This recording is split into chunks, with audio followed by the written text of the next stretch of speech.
Now, the scary question, right? You guys are building robots, right? So, are we going to be replaced with those robots? That's awesome question, by the way, because Elon Musk thinks that it will happen someday. If there was one superpower that you could give to the robots that you are building right now, what would that be and why? Interesting. So, coming from a perception background, my computer vision and perception background, I would always say that I want to give my robot foresight. NVIDIA is a company which can build this graphical processing brains for creating all these games and rendering them on the monitors, and bring also the same brain can be used to create a robot. So extremely different tasks, but yeah, the same GPU can do it all. Search for NVIDIA Inception program, and there's an application you need to fill. If you are getting selected, the startup will be funded with lots of GPU credits, lots of Azure and AWS credits.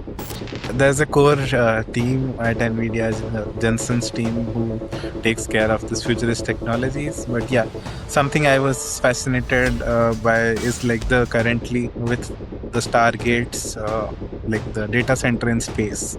So you don't have to just like renting out a GPU for processing. You can rent out a GPU from the spatial satellites.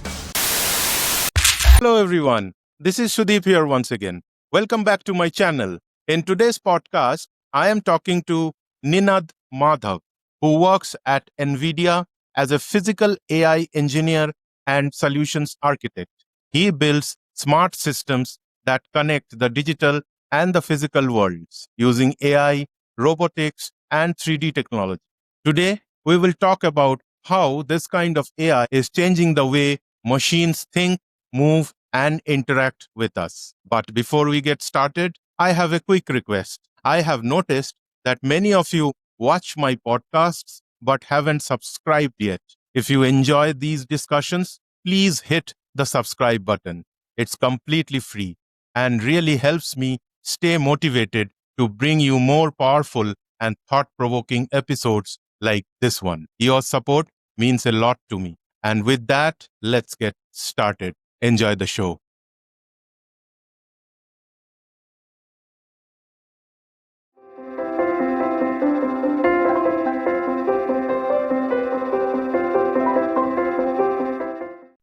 So, hello, Ninad. Welcome to the show. It's an honor and a pleasure to host you today. I have been looking for someone from NVIDIA to talk about NVIDIA as a company and what they are contributing in the growth and the leaps and bounds of AI that we are seeing nowadays. NVIDIA is playing a very big role. So I wanted to have someone on the show to talk about it. I'm glad that you gave me time to do that, and hopefully it will be a good discussion. So first, tell me, how are you today? I'm good, Sudeep. Thanks for asking, and amazing to have you.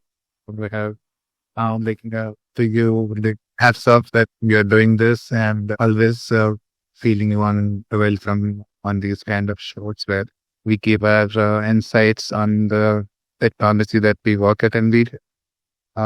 So good to have this discussion with you. Yeah, same here. So we'll straight away jump into the show then. I would request you as a custom, whenever there is a new guest, we generally ask him or her to share his background as to how he started his journey and what he is doing right now. How did he land up here? So in terms of that, if you can share your particular life journey as to from your childhood, what did you do in your childhood, your education, then your working life, and how did you end up landing up in NVIDIA, and what you do as a day-to-day basis in NVIDIA? Sure. As for the question, so if I point out, NVIDIA journey did not start 3 years back as on the paper. It started long ago because I was into the NVIDIA stack for quite a bit of time. In the second year of my college, I passed out as a computer science engineering graduate from VSSUT. It's a state government university in Odisha. And from there, I was already in the second year, interning for CDAC, where I learned redefining all these things. Then to the which is the base on which NVIDIA relies on.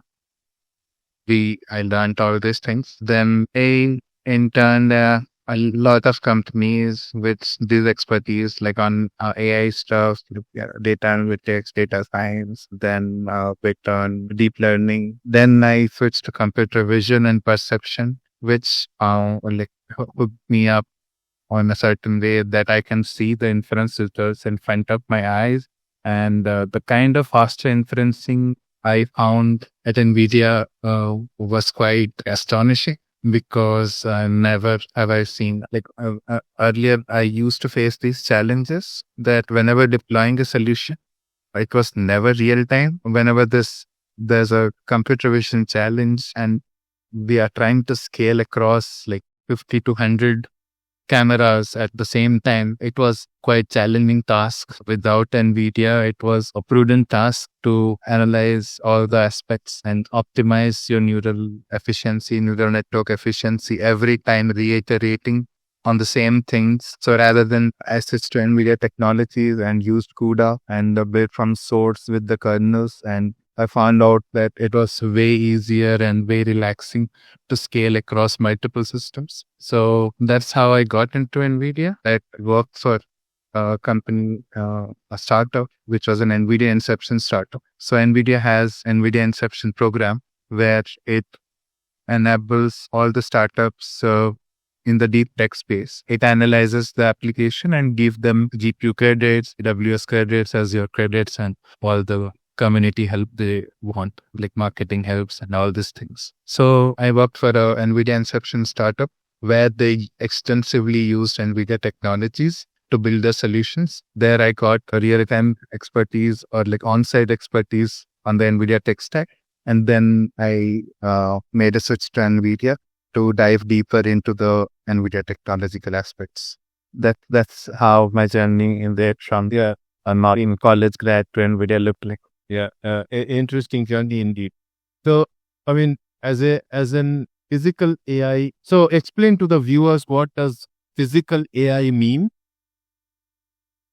and what is your day-to-day work in NVIDIA in terms of physical AI? Like, are you building robots? I mean, people will get the feeling that you are building robots, like tightening the screws and all those kinds of things, right? So Definitely.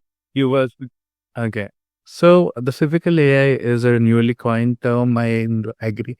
But before that, if we see the journey of the AI, we started with the perception, like convolutional neural network.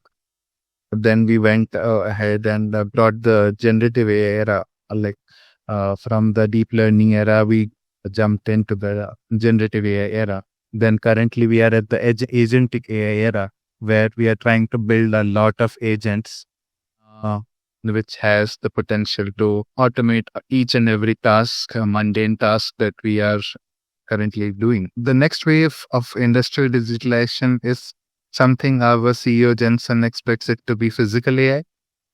What he means by physical AI are two kind of systems, where we build inside out AI and outside in AI for robotics. So what does these two terms mean? Exactly, inside out AI is something like from simulation to reality. So when we say any kind of autonomous systems, even a autonomous vehicle like a car, autonomous car is also a robot. So all those vehicles are also robotic solutions. So we can term them as a physical AI aspect. So we believe that all these autonomous vehicles, robots are born in simulation. So we make them like teach reinforcement learning policies, ask to navigate them in real world so that they don't crash out, because a robotic solutions with servos and all these things cost around 40-50 lakhs, can go higher, and we don't want them to crash. So that's why all the simulations we perform at NVIDIA, my current role involves simulating all those physical AI aspects, or like physical aspects, the spatial aspects of all the warehouse support, city, drone mapping, all those things. So I need to simulate all these environments, bring into the digital space in our computer, and then train these robots to navigate uh, uh, uh, uh, in that virtual world. Once they learn walking or moving in, navigating in this virtual world, then we train these models, AI models. These are basically foundation models for physical AI, foundation models for robots. So these models are being trained and then deployed into third compute called the Jetson Edge. So at the edge, we deployment of these policies will make them run out of the box. So currently our focus is on solving the generalizable solutions. If we want to, so just like AI, if a model is trained, it can be deployed in any kind of compute and the model will work according to whatever the training parameters are. But not some similar thing is not yet possible in robotics and the physical AI because the servos, the mechanical parts, actuators, everything is different. So hence we have to be careful on this generalizable aspects. So what we coined this term as cross embodiment. So we are trying to yet have a cross embodied model. So that same model. So suppose you train a walking model or the locomotion policy for a humanoid. Now for a unitary humanoid, which is a very famous company for robotics now. So unitary humanoid model can be deployed across your humanoid. So if you build your humanoid, you can directly take that foundation model of that locomotion and put it on your humanoid robot, and it should walk just like the unitary robot is walking. So that's the goal that we are trying to achieve, but not yet achieved fully. But yeah, that's the roads that we are on, the roadmap we are on. So when you say that you build those simulations, it's computer simulations, right? Based on certain vectors, drone images, coordinates and all that. Is that correct? Yeah, there are so many low-level libraries. We bring on the neural reconstruction of the world, of the actual digital spaces into the digital world of Omniverse. The software we'll use is the Omniverse, which has the physics engine, so which can photorealistically emulate with the ray tracing cores of NVIDIA GPUs, can directly create the neural rendering of those actual spatial coordinates, XYZ, not only XY. So right now you can bring those into the digital world, and then through those XYZ coordinates, you can map your robot where they are. So far, let me ask you a theoretical question, right? So far, what is the success rate for such models where you are, let's say, deploying a humanoid to tackle all those, like, for example, on an Indian street where there are lots of gullies and mohallas and traffic and let's say the rules are not that stringent, where people are going left, right and center in such a scenario, right? So how do you, is there a plan to tackle all those kinds of things, or do you already have something that is working on such kind of a scenario? So, nice question. So India is a very diverse data set. At NVIDIA, we speak humorously that we have certain need of synthetic data to train these kind of robots. And in India, you can find a lot of scenarios, corner use cases where these kind of robots actually can crash anything. So for building diverse data set, India is the best country.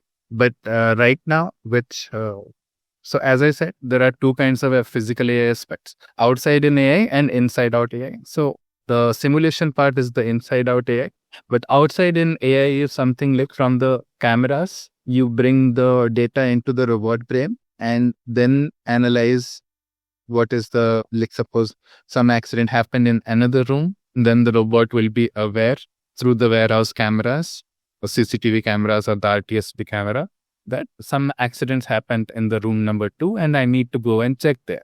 So inside those warehouses in a controlled environment, yes, we have deployed a large number of robots in India warehouses as well. But coming to farms and all these all-terrain robots, India is still behind that mainly because of the civic sense, I would say.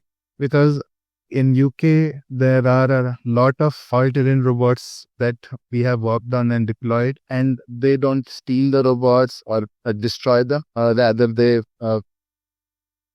and like feel good that they have the robots walking among them. But in India, I think there's a very challenging task to make the autonomous robots walking in the streets, because these are very much costly affairs and we don't want the robots to be stolen and destroyed. So that's why in a controlled environment like warehouses and factory floors, we have deployed all these robots, but we have not tested drones again in a controlled environment in forests, reserved forests, but not in general public areas. Interest mean in India हम लोग जैसे मजाक मजाक में बोलते हैं ना, मैं कभी अगर टेस्ला खरीद भी लूँ सेल्फ ड्रिवन कार, ये मेरा गली मोहल्ला में नहीं घुसेगा क्योंकि इतना डायनामिक सा है इधर उधर, right? It will crash. So that's why I thought I should ask that question. So a fun question maybe for you, that how do you explain NVIDIA as a company, right? What it is doing to a 12-year-old kid, let's say, right? How does it impact in his life? Let's say he's a video game enthusiast or something like that, right? Why NVIDIA and what does this company do? Yeah, indeed a fun question, because NVIDIA prior to this AI era was extremely known for gaming. So we come from that era, so we know that gaming was the one thing that NVIDIA GPUs were good at. For 12-year-old, I would say that if they are into gaming, all this graphics like brains, I would say the faster processing graphics brains. So NVIDIA is a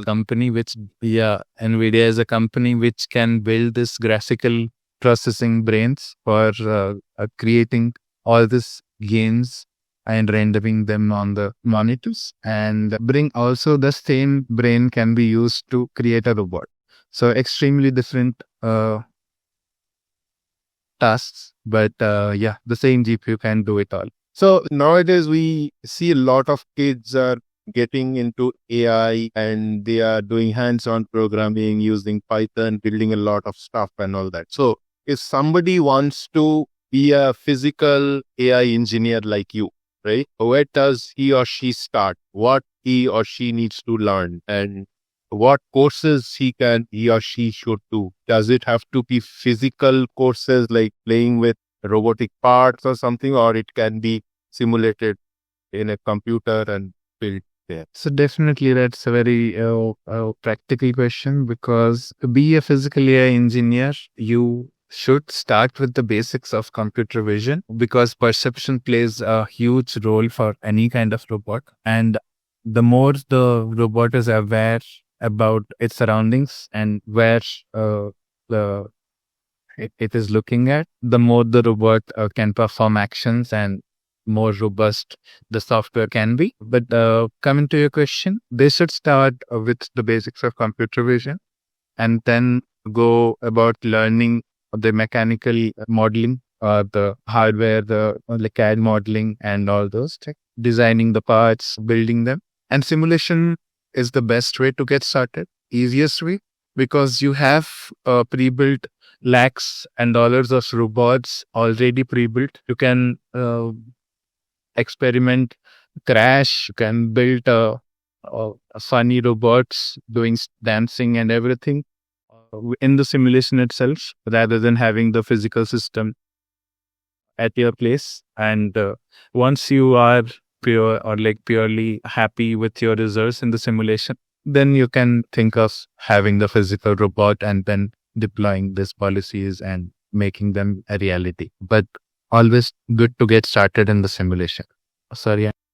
So any courses or anything you would suggest that? Yeah. So NVIDIA has published a lot of courses for physical AI, how to build or assemble a simple robot in simulation, how to get started with ROS, Isaac ROS. These are all in free. Most of them are free. you can go to Deep Learning Institute NVIDIA. Just search for in the Google Deep Learning Institute NVIDIA, and you will get a lot of self-paced courses. Go to that tab, and you would get a list of so many physical AI courses, simulation courses. Most of them are free, some are charged, but yeah, you can get them and get certified as well, because that certificate holds a lot of potential in the industry, right? Now, the scary question, right? You guys are building robots, right? So, are we going to be replaced with those robots? Awesome question, by the way, because Elon Musk thinks that it will happen someday. But right now, as our director of robotics, Jim Fan, is a deep, like very much famous researcher for any kind of robotics enthusiast. So Jim Fan always says that we will be aided by robots, will not be replaced by them. So definitely with the robotics and the physical AI in space, we will see a lot of tasks getting automated and aided for the human, and it will become easier for us to do those. So we define as 3D. So any kind of dull, dirty, and dangerous. So these three kind of works, if are there, we would deploy robots there first, then to other parts of the world. So that's the main crux right now. We are thinking that we should always go for these three tasks where the automation will be there. Then we will see that we will, of course, will not get replaced that soon. Yeah, so I was talking to other AI architects and all that. There is an interesting theory that these top level people, directors and CIOs and CEOs, they are bringing forward is that you will not be replaced by robots or AI someday, but you will get good amount of help and aid from them to accomplish your day-to-day work or whatever you want to do. But some people think that that's an eyewash just to make us work and build those robots. But the day those robots become physically available or that AI becomes capable enough to do our job, we will be thrown out. So what do you think about that personally? I mean, I know it's a theoretical question again or a philosophical question, but just wanted to know your thoughts. Right. No, happy to hear your thoughts on this. But as I said, the technological advancements always created jobs. If you see throughout the history, like if you see the typewriter, after the typewriter came, people in the job market boosted. Then the keyboard came, and the number of jobs increased. And right now, the AI era, everyone is able to code. Everyone is able to have lots of system design.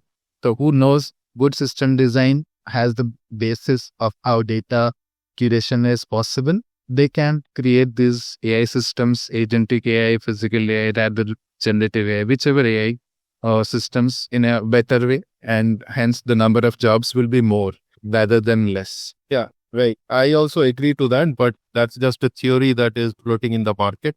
Don't know. I mean, scary theory, but some people think like that. Okay. So the next question for you is that how does a GPU turn millions of numbers into something our robot can see actually?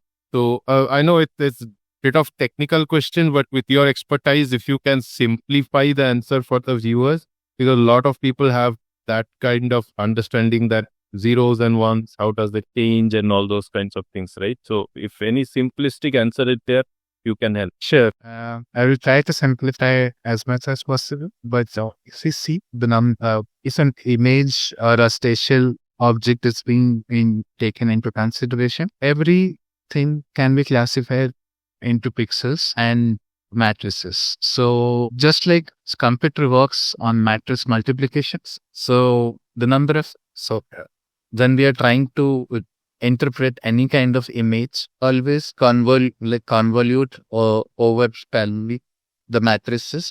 Suppose we take a 2D matrix of 3 cross 3 and an image of size 16 cross 16. We try to convolute through that 3 cross 3 matrix with each pixel in that square, each pixel. And so not only convolutional, that's the theory of convolution, but if you see about attention mechanism, that's how also or the way we operate that, but how the each level pixel can be classified, whether that pixel belongs to a cat or that pixel belongs to any object. So that all happens in milliseconds, all those parallel convolutions of the matrix multiplications.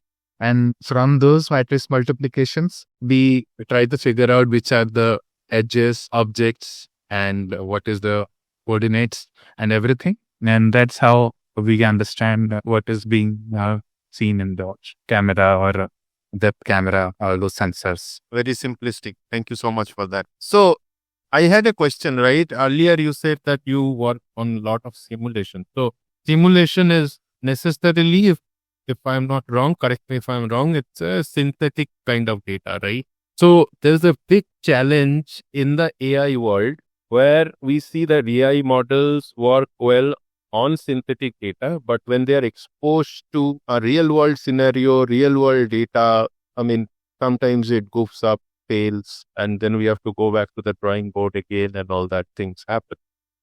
But looking at that, how is NVIDIA as a company, which is kind of a stalwart, a pioneer in the AI space and this chip space and all that, right?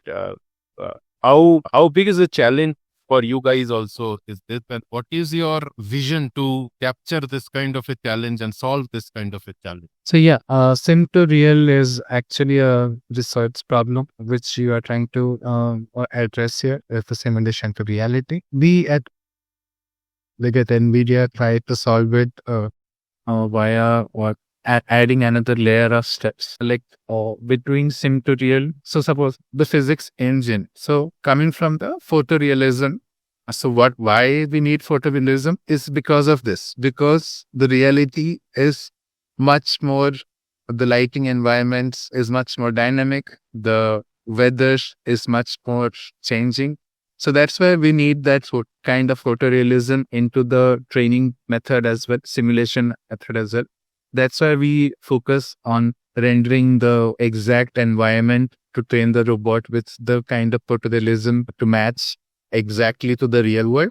That's how we try it. Then the second step is we try with the simulation to simulation. So what that means is basically, if you are training a locomotion policy or kind of on the telemetry data, so on different kind of sensors, we try that the same simulation policy can be also deployed in another simulation software. If the physics, because any kind of simulation software requires physics, relies on the physics engine. So the matrix multiplication might change. I am following any Jacobian matrix. They must be following some inverse matrix. The algorithms might change, but at least the physics engine, what they have built, should work out of the box.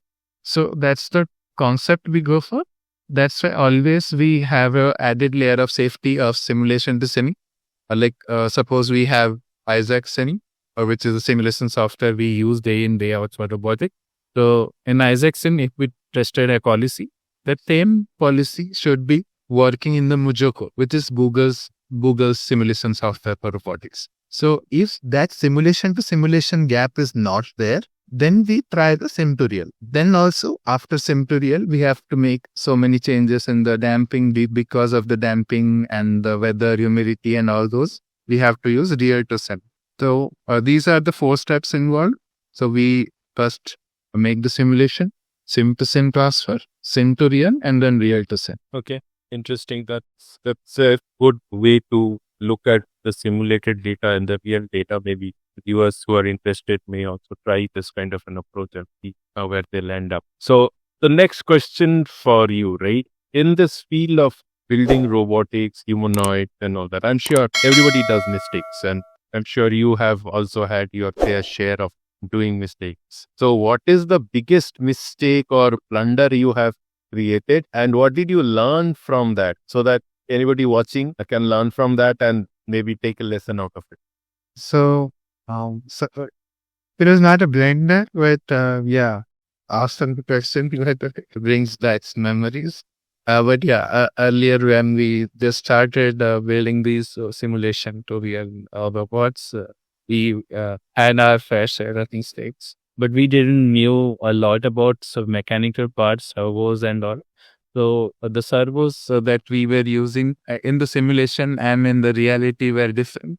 So that's why the robot in the simulation was able to walk in the quadruped. It was a quadruped, so it was able to walk in a rough terrain, in a rough patch of land. But when it in the ponto, the little bit for the viewers, please. Quadruped is a robotic dog, so it has four legs joints. It can be a wheeled quadruped as well, so it can be at four wheels attached to the in place of a dog, or a robotic dog, mostly used for continuous surveillance in construction sites and warehouses. And these robotic dogs can perform a lot of actions, can dance, can walk on flat terrains, can chase you down, can hunt, can record a lot of surveillance videos in real time and send it to the cloud. Lots of things can be done with a quadruped and a V quadruped.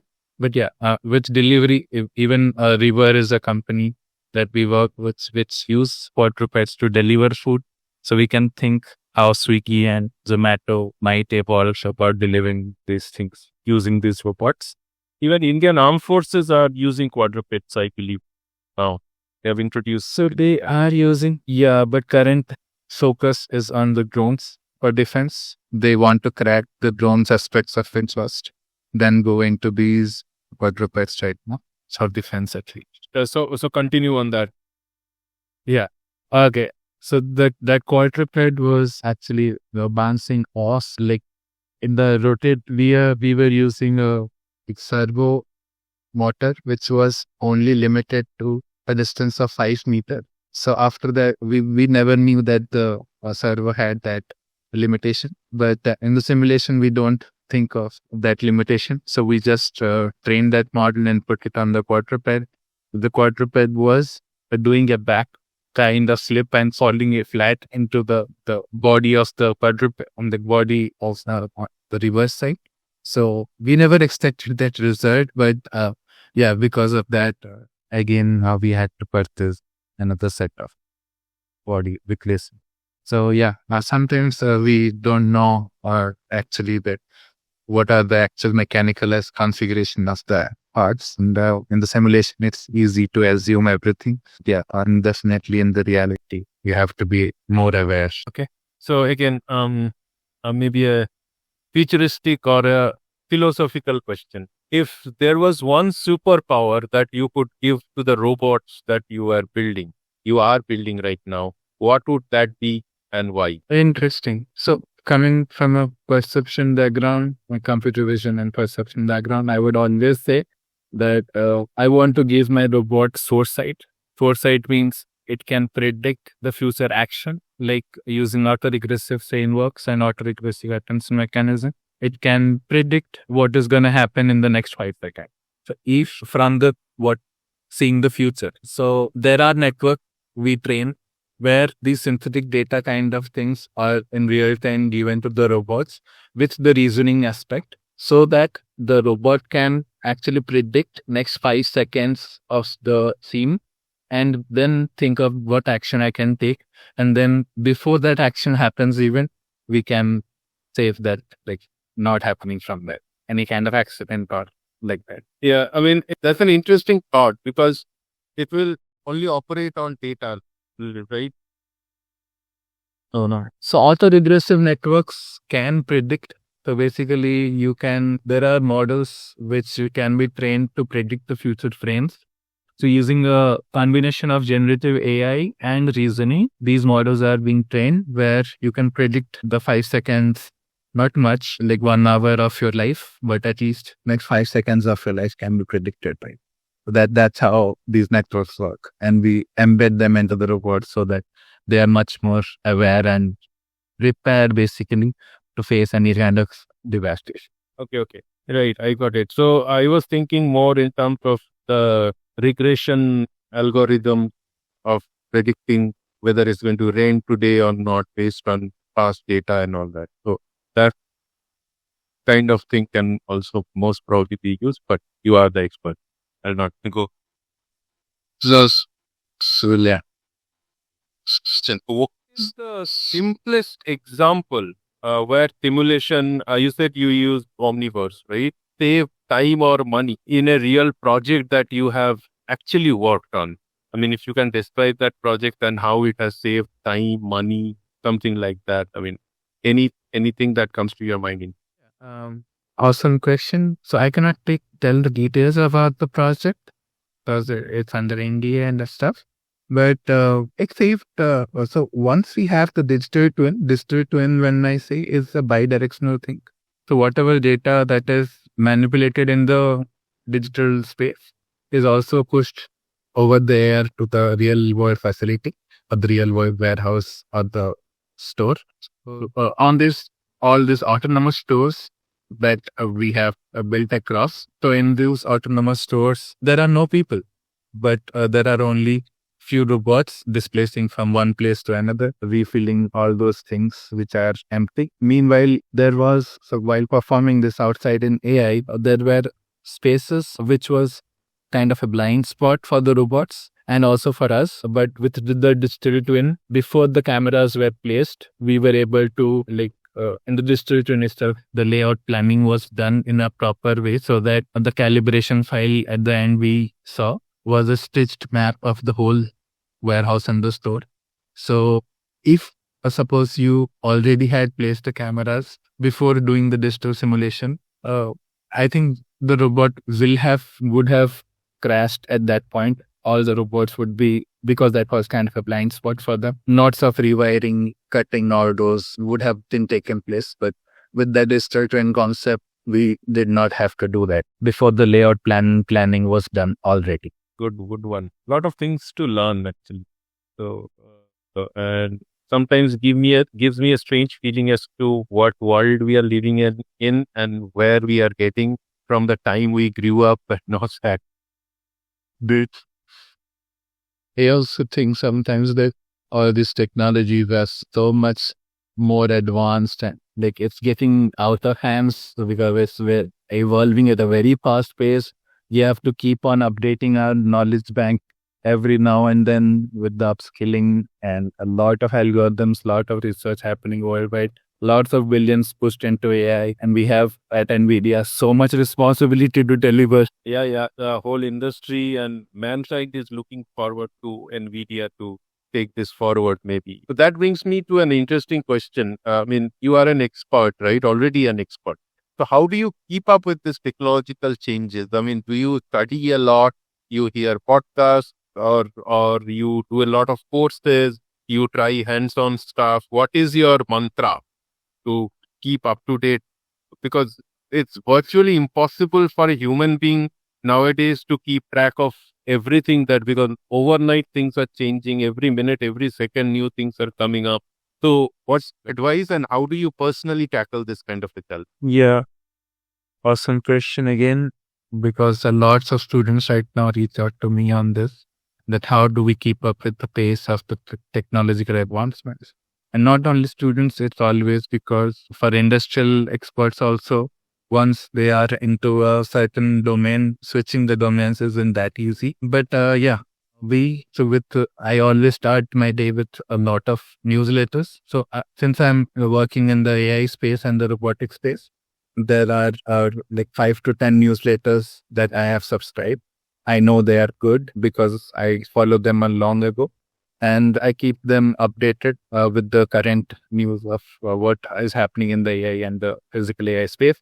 And of course, at NVIDIA, there are 2 labs, Gear Labs and Spatial Intelligence Lab for robotics. So these 2 labs, GitHub repos, are something I always check out for new source codes or new kind of projects they push. So these 2 labs are something I always keep a track of. When it comes to physical AI, for AI, there are a lot of labs at NVIDIA. So there are spaces at NVIDIA where you can find all those aspects, the talks. So there is something called NVIDIA Watch on Demand. So that's open to public. So all the talks of NVIDIA experts from Google, Microsoft, whoever has given a talk with collaboration with NVIDIA in GTC, in other conferences, we have published everything there. That's a huge knowledge bank. Any kind of topics, you just search it and you will get a lot of talks. And with the always top researcher and industry experts, and you can listen to those while you are on traffic or on the go. Okay. Like what about hands-on stuff? Do you practice a lot, like in terms of programming or doing something? So we have to do programming. There is no other way of doing it. So since we are all, I'm coming from a software background, so if anyone is sharing that coding is something that is challenging for me, then please go into no code tools. There are lots of no code mechanisms, graphical node mechanisms, GUI mechanisms, which doesn't need that much coding. But still, if you're a thinker, you are a builder, you can build things out of the box. And there are no code solutions for it, which the white coding in place, many people who doesn't know need coding can also code their way out of an application, applications, right, everything. So I think the gap between a coder and a natural language thinker is reducing. So please leverage that and not to be afraid, rather be excited by all these opportunities. So as an expert, what do you suggest? Do we write code hands-on or do we leverage the Gen AI tools like that can write code, Claude can write code and all those? Definitely Claude and Cursor are something that we heavily rely on us for our internal coding and all. And so we should leverage that, I would suggest. And like hands-on expertise, whichever field first, be expert in one domain. If you are into choose a domain first. If you are into digital twins, simulations, agentic AI, generative AI, video models, word models, so many things experts have opened up. So please choose a domain of your interest and start diving deep into the research papers and the papers with code and GitHub repos.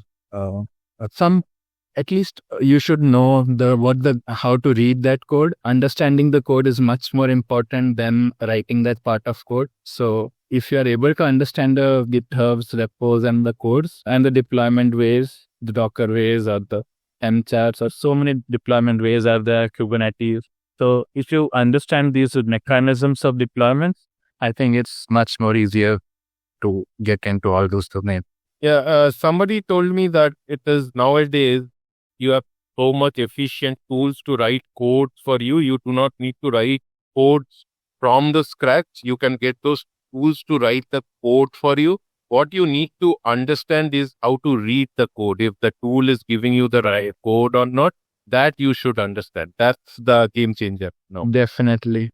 Yeah, actually, just like Googling earlier, the information we were having in the brain, but after the Google came, we just Googled that stuff and that article popped up right over our eyes and we did not remember that, but rather we only need to remember the code words. Similar thing is happening right now in the coding space. We just need to know that whether these CUDA kernels are, or whether these part of the code is there in the node, because we don't write it from scratch. Rather, Cursor write it for us and we will evaluate whether that is correct way of doing it. Okay.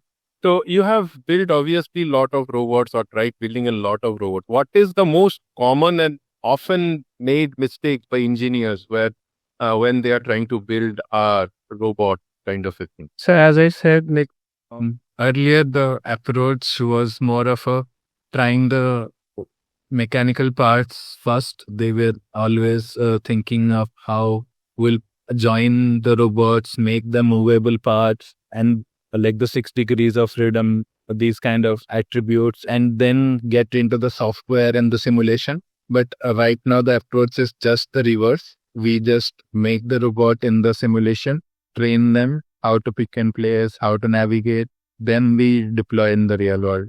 So the mechanism has to change. Earlier, it was from mechanical first to simulation, but right now simulation to steam. Okay, so you have deployed, as you said, right, robots in factories and warehouses also, right?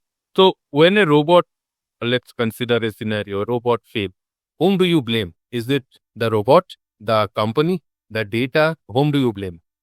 So as an AI engineer, it's a difficult question to answer, but yeah, we always blame the data for that. At first, we tell that the data was not enough.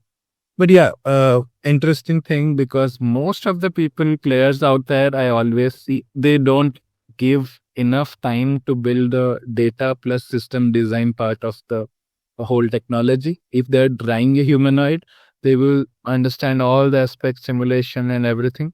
But the data curation part, they just left give out that how are they gonna get data for their report, and then they don't do proper system design analysis on what are the how the whole mechanism is gonna place, where should I integrate the perception stack, where should I get the LLM stack, all those stack in place. So that part needs to be taken care. Then only I think it would be a good thing. But yeah, data is a limiting factor whenever we are seeing that anything fails. Yeah, data is definitely limiting, but if you ask me one more thing, I would say, as you rightly pointed out also, is the testing time and the time to deploy, right? Any system, this need to be stable, it requires a little bit of testing, especially the edge cases and all that, right? So due to time pressure, money pressure, shareholder pressure, stakeholder pressure, we often do not get that much time to do an extensive testing, and that's where the faults come in most probably. Maybe you have a different opinion. Okay, right. Definitely, that also takes place in a huge way, because many of these robotics company, AI companies started as a startup. So they already have a pressure from their investors on delivering the solution rapidly. In that space, they, rather than testing out extensively, they just want to deliver the solutions rapidly, hence making more mistakes. Right, right. So, can you tell me what one real world task today that only your edge AI, let's say Jackson, can do well, which a cloud AI system cannot do that well? Or maybe one or two use cases that you can enlighten us with. Definitely a very practical question again, because many of the cloud infra, so AI itself can be trained and deployed in cloud, everything can be done. But when it comes to deployment, the real world deployments, you never know when you lose one, when you are going to lose connectivity with your robots. If that, so there is a latency gap between the cloud to the edge. And so whenever that, so even for sub 100 second, 100 milliseconds, latency can crash your robot. So that's why we always choose a edge system where the data sensitivity is taken care. Also, you do if you are, because that robot, imagine, will be running across your home, right? So if that robot is running in your home and publishing your sensitive home information data to the cloud, you never know what the cloud providers is going to save or not save. So that's why it's always suggested that everything, the data, because of the data sensitivity, will be deployed in the own on-prem system, and the sensors, all those data, these are also very much like it needs very fast processing, so under sub 100 milliseconds.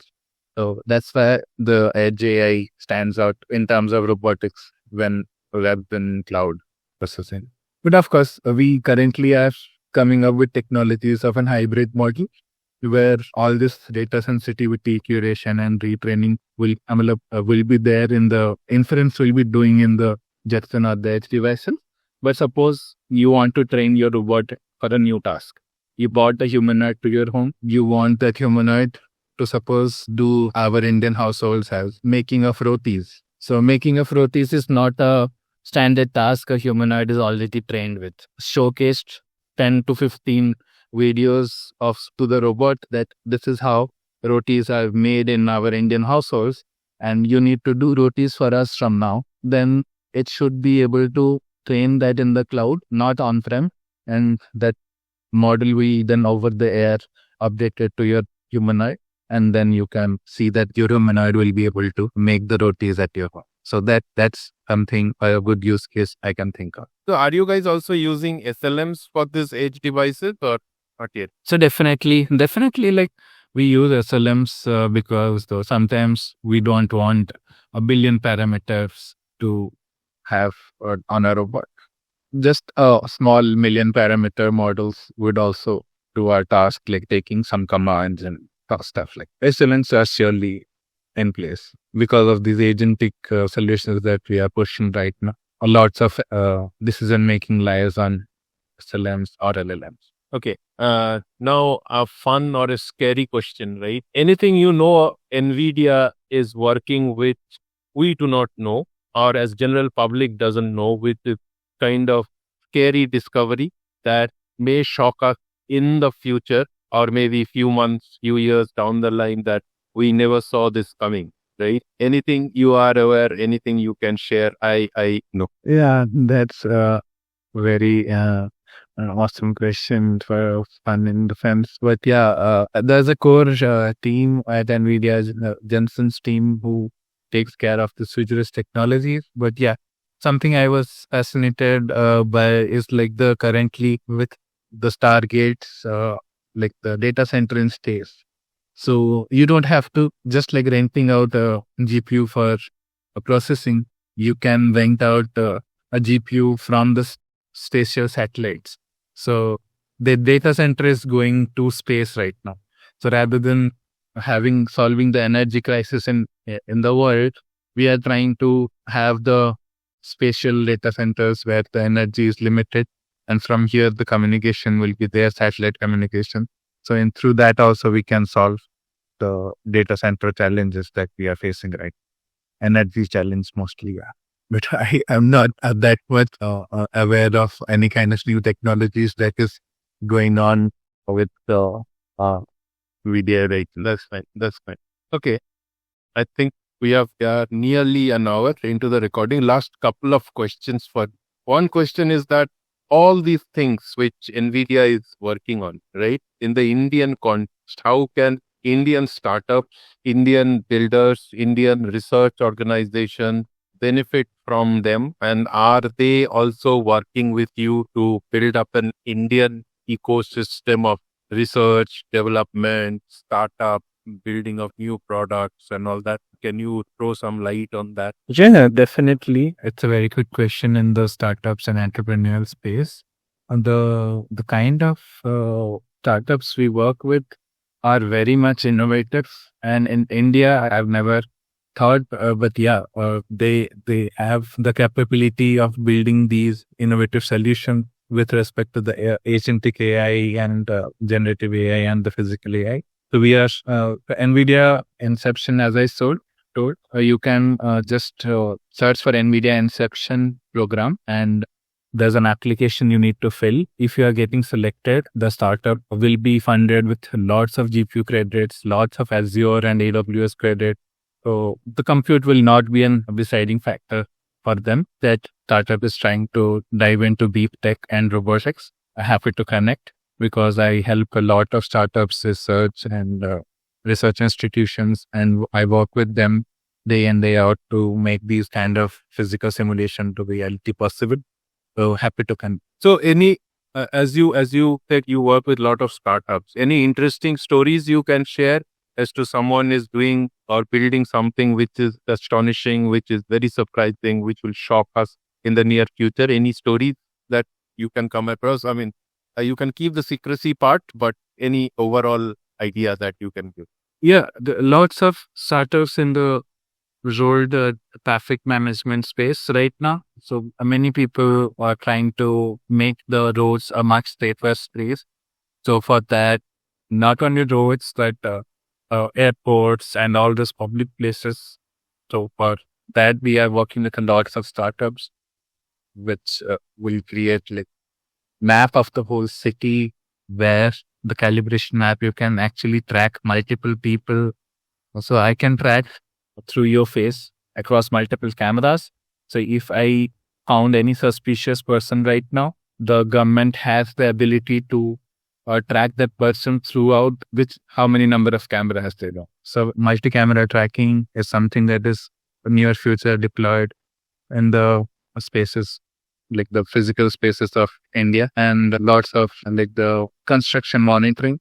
Like the earlier there were not 100 like surveillance was an issue in the construction spaces. because you don't know when something is going to fall and all those things. With the robots right now, they are 24/7 monitoring the perimeter to keep them safe, secure, so that there is no accidents happening. So that is also, you can see some in the next 1-2 years being deployed in metro project and everywhere, that the robots will be assisting the humans, some lifting heavy objects, on surveillancing, surveilling the. Interesting. So last question of the day. It has been a very interesting discussion and you have shared a lot of insights. So thank you for that. So the last question, after watching this podcast, right, tomorrow morning you wake up and your mobile starts ringing. You get a call from the Prime Minister's Office of India saying that I am giving you the responsibility to build a physical AI future for India. You have all the powers, all the resources you need, and you are basically the go-to man. Okay. Your dreams, your vision will be India's vision for the upcoming, say, 5-10 years. So what would you do and what would be your first action and what would be your vision for India? Very much a creative question again. Definitely, like if that ethical responsibility is given in my hands, I would start with the Indian Railways, how we can leverage most of the traffic place. So coming from Bangalore, you can understand why my traffic concerns are much bigger. So I want to solve the traffic problem first. So if in India we solve at least a fraction of the traffic problems through this inside out AI and outside in AI with all those aspects of AI, is we manage the time well, I think we are gonna be a huge country in the driving force, because of the traffic. I can see a lot of things going wayward. But right now, if we manage the timing well, the physical facilities well, the smart spaces well, then it will be a game changer in the due course of time. Yeah.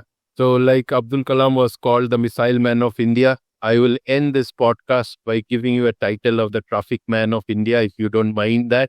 So, okay. Thank you for your time. And it was really a pleasure talking to you. Learned a lot of things. And hopefully the viewers also learned a lot of things about NVIDIA and where it is going, about physical AI and all the other details that you talked about, all the insights you gave. Very interesting.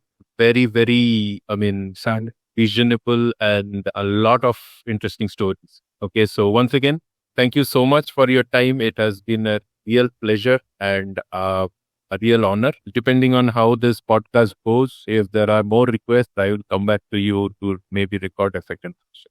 So thank you once again. Awesome. Thank you for having us, Abhi. It was great discussing all these things and then with you. Awesome to have you. Thank you.